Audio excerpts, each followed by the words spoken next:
Dobry wieczór Państwu. Wszystko zależy od decyzji ludzi. Każda godzina, każdy dzień może zmienić pewne decyzje. Donald Tusk.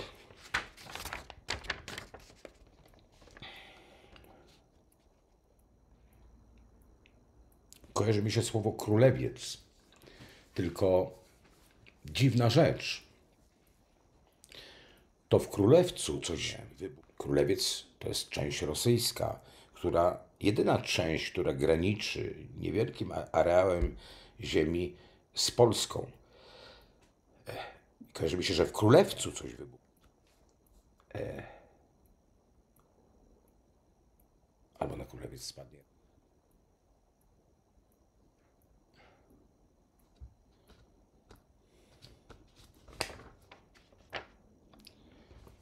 Albo z Królewca będzie wybuch.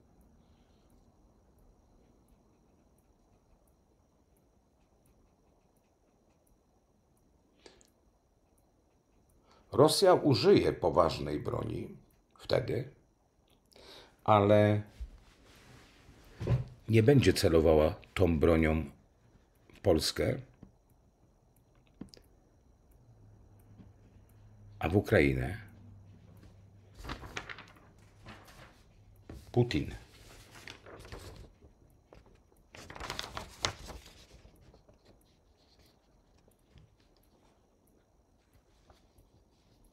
Ja powiem Państwu, że jeżeli dojdzie do tego, tu mamy do czynienia z decyzjami ludzkimi. Mamy do czynienia z poważnym światowym konfliktem w tej chwili. I wszystko zależy od decyzji ludzi. Każda godzina, każdy dzień może zmienić pewne decyzje. Wszak raczej nikomu się nie spieszy do światowego konfliktu. A ja mam takie wrażenie, drodzy Państwo, że Rosja wtedy uderzy czymś, co może skazić środowisko, a to będzie teren Ukrainy. Rykoszetem to skażenie może pójść w kierunku naszego kraju. Tylko zaznaczam, to nie dzieje się wszystko jednego, czy w 2, czy w 5 dni. My mówimy o konflikcie. Ten konflikt, który jest na Ukrainie, trwa ponad 2 lata. Rozszerzenie tego konfliktu nie oznacza, że coś się wydarzy w ciągu 5 dni i to się w ten albo inny sposób zakończy.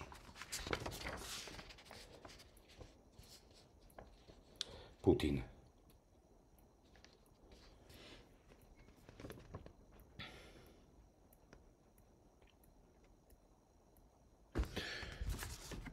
Jeżeli dojdzie do wejścia innych wojsk na Ukrainę, Putin myśli o rażeniu 3 obwodów, jakichś 3 obwodów na Ukrainie, bliżej właśnie Polski.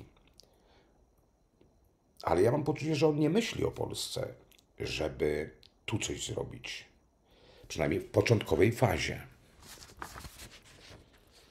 To by spowodowało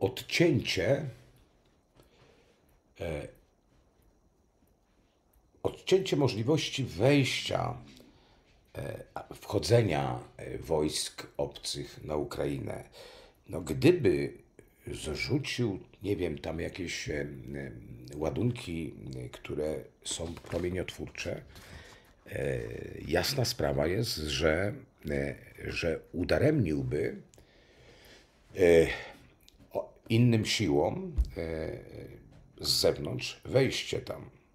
Oczywiście jest to straszne, co mi się kojarzy, ale takie mam skojarzenie.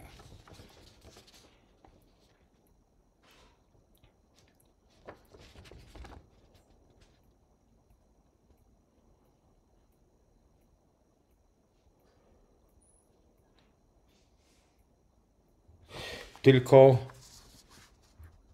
to nie powstrzyma konfliktu, bo konflikt wybuchnie jeszcze gdzieś indziej.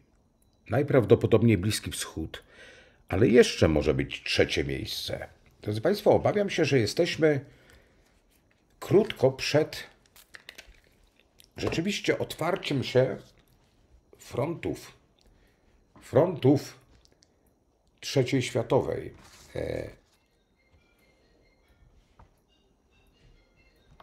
Ja też nie twierdzę, że byłoby to straszne, gdyby nawet małe głowice nuklearne zostały zrzucone na Ukrainę. 3 mi się kojarzą.